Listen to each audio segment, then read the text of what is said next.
Қайырлы күн, қалдарыңыз қалай? Менің YouTube арнама қош келдіңіздер.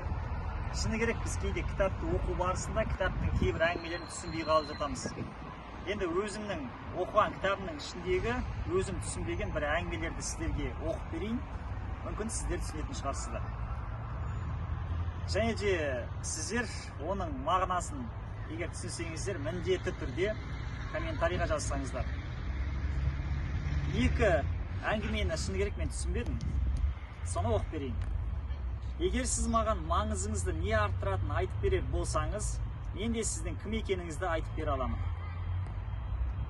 Сізді қандай мақтаныш сезімі кернесе, сол сіздің мінезіңізді қалыптастырады. Ол өте маңызды. Қайтадан бір оқиын. Егер сіз маған маңызыңызды не арттыратынын айтып берер болсаңыз, мен де сіздің кім екеніңізді айтып бере аламын. Сізді қандай мақтаныш сезімі кернесе, сол сіздің мінезіңізді қалыптастырады. Бұл өте маңызды. Тамаша сөз негізі, бірақ толыққанды әлі түсінбедім. Келесі бір әңгімеге назар аударайық. Енді бұл жерде бір керемет, яғни астарлап жеткізіп тұрған бір әңгімені байқап тұрмын. Енді оқып көрейік. Қандай да бір проблема мазаламаса, біз әдетте уақытымыздың 95%-ын өзіміз туралы ойлап өткіземіз. Ал өзіміз жайлы ойлауды аз уақыт ысырап тұрып, басқа адамдардың жақсы жақтары туралы ойлар болсақ, анықталатын арзан әрі жалған жағымпаздықты ауыздан шығармас едік.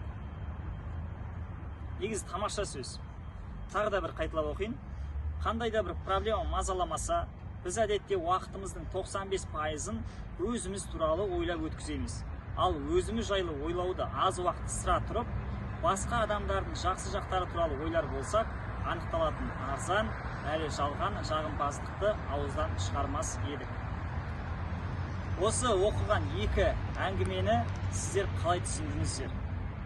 Шыны керек, мен қанша оқысам да мен әлі толыққанды түсінбедім.